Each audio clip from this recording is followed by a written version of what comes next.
Hi, this is Eric Erb from The Eric Erb Show Live. You can find me online at twitter.com/The Eric Erb Show. You can also find me at TheEricErbShow.com and, of course, anchor.fm/The Eric Erb Show Live.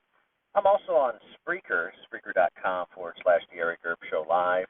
And then, of course, my new platform, Podbean.com, Eric Erb Live. Today I want to talk to you about something that's really been bothering me a lot, and that is the millennial generation. I know that there's a lot of millennials probably listening to this podcast, and I just want to preference this by saying thank you, any and all my listeners out there. I really appreciate you listening to me. What I'm going to say might be a little controversial. If it offends somebody, just turn the podcast off. I'm sorry. I apologize up front, but sometimes things that need to be said end up maybe offending a few people. With all that said, I'm going to continue here. As I was just saying a minute ago, the millennial generation is a generation of entitlement, as we found out. Baby boomers, Gen Xers, all these different other generations that's grown up before the millennial generation definitely understand with what I'm saying. This sense of entitlement, this sense of I want it right now. Millennials lack the understanding. There's a great lack of understanding and comprehension that I see with the millennials. Basically, their ability to understand and comprehend difficult things as to the way society functions as a whole. Meaning that, in other words, for example, I'll go over to politics for a few minutes if you don't mind. You have the millennial generation, essentially, the AOCs, Alexandria Ocasio-Cortez, and the squad, Ilhan Omar, Rashida Tlaib and company. They don't understand that there's a process. Once a bill starts out and then is sent to the House must vote on the bill. And then once the bill gets voted on, then it must go to the Senate, and then they work it out between the two chambers, the House and the Senate. Then the bill will go ultimately to the president to sign into law, if he so chooses. The president also has the discretionary act where he can veto the bill or reject it, for those people that don't know what veto is.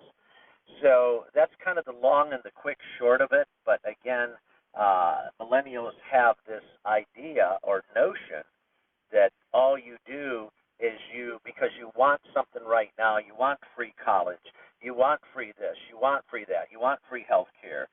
Again, just like they tried to impeach Trump, the Democrats in the House, and it did not work, it's an utter fail. You can't have what you want all the time. That's not how life is. Life, at least here in America and pretty much around the world, people had to sacrifice here in America, going back from the Civil War, going forward with slavery, going all the way to World War II, Korea, which my father served, by the way, honorably, and then, of course, the Gulf conflict and all the conflicts and wars the United States has been into. It's many, many, many good men and women now have died and passed away or wounded, maimed for the rest of their lives, and they died and gave their life in the cause of freedom. And a lot of millennials don't understand what it takes to sacrifice. They don't understand that. They don't have a clue. They don't understand that. They just, I want it now, like a baby wanting a bottle or a baby wanting her rattle or his rattle or whatever. They want their toy. They want their pacifier. So in order to pacify these millennials, a lot of people will just give them whatever they want just so they'll shut up and go away. That's not at all a way to handle a societal changes. That's not at all a way to be able to help that person understand and comprehend, actually understand what the other person's saying, actually comprehend and know the message that's being told by that other person. Again, this millennial crap, since we see it online, we see it with video games, we see it with this, we see it with that. They don't understand reality. There's a dystopia and a strong disconnect between reality and fantasy with millennials. I've seen it with people's kids before. I've seen it with children, stepchildren I've had in the past. I'm seeing it a lot more now, the last 3 or 4 years, from about 2016 or so on, and I see it very strong here in 2020. It's really hard to explain to somebody, but again, they're a generation that likes to do things, which I applaud you and I commend you, the millennial generation. You like to do things. It's just that you don't know the proper way how to do things, and that's the problem. And somebody, again, will argue with me, and they'll say, "Oh, Eric, you're full of shit. You don't know what you're talking about. You're an older generation, blah, blah, blah," which is true. I am an older generation. That's the only thing that's true. But, however, I do know how to communicate with millennials. I do know how to communicate with boomers, Gen Xers. I know how to communicate in an understandable way so that all parties can come to the table and we can all reach some type of agreement and we can all settle on different issues and we can compromise. That's what any good working relationship is, or personal relationship. It's about compromise and being able to talk to the other person. And again, I'm not going to sit on here and just bash millennials, but I'm just going to say my personal feelings and observation, having been in this world for 53 plus years. This is what I see, and it's such a strong disproportionate dysfunctionality that this generation growing up just does not understand. Sometimes, that this generation wants to start a revolution, and that's great. This generation wants to start something very big, and that's fantastic. But the first thing I say is when this generation says to me, or I have a millennial say to me, "I want to start a revolution. We're going to start a revolution."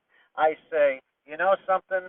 Screw you. You can't even start a fucking lawnmower." And that's the bottom line. So again, that kills that conversation for that, because they don't understand what I'm even saying. They don't understand the point. The point is that you don't even understand the millennial generation, the most simplest things sometimes. You overlook it, overthink things.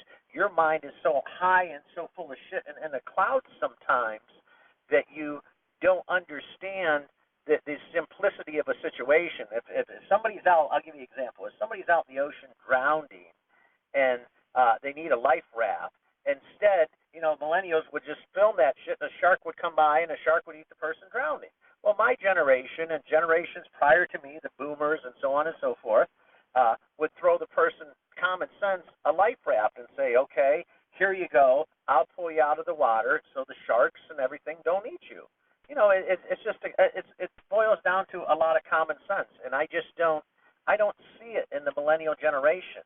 All I do is I see a narcissistic generation, and again, I'm not generalizing, and this doesn't apply to all millennials. I'm not that stupid. This just applies to the people I have seen so far here, the millennials I've met, hundreds of my time here in Florida the last 17 years. This is what I am personally observing. So I know people are going to jump the gun. I'm probably going to get a lot of hate mail for this podcast, but again, it's what I'm seeing and what I'm personally observing. It's not a personal attack. It's only to the people that I've run into here in Central Florida. But again, I think the millennial generation, and I think all generations, are better served looking at history. And a lot of people, I'll just give you a history lesson here. A lot of people don't understand why history keeps repeating itself, and this is true. Every so many years, we have a war break out. Every so many years, we have plagues break out. We're seeing, like with the coronavirus, every so so many years, different bad things happened. I give you back in '63, November '63, Kennedy got assassinated, and then in the '80s, Reagan had attempted assassination on his life. So again, we go through patterns and we go through cycles in society, and I don't think that millennials are always so busy to want to try to change everything and everybody, and free health care, free college, free this, free that, that they don't think of. They've never learned. This requires some wisdom now, some humility and wisdom. They've never learned from their past to be able to understand, okay, this happened in World War II a lot of years ago. This happened just recently, okay, in the 90s, okay. This might have happened when Obama was president, okay, just a few years back. So they never go back and they look at history to see the mistakes that were made and study history just a little bit. I'm not asking you to read a whole history book. I'm just asking you to go back to history, learn from your mistakes, and once you learn from your mistakes, that will help you understand other generations, and you'll be able to understand and have more of an understanding towards the baby boomers and the Gen X's and people that are much older than you, because there's that extreme disconnect between the ages. Like somebody even my age, 50, they would say, oh my God, you're ancient, you're like super old, which of course I can relate to people 70, 80, and 90 years old, and then of course I can relate to people that are a lot younger than me that might only be 20 years old, 25, and 30-year-olds. So I can cross relate to all these different age groups, all these different age brackets, and it doesn't bother me a bit. But again, I've tried to humble myself to study history, to humble myself to see, okay, these mistakes were made. Don't do these mistakes. And I just don't think this millennial generation understands that. They can't humble themselves. Instead, it's always the push button day and age where you just push a button and click send and away you go. It's the electronic age, and I got that. I totally got that. But it's like there's a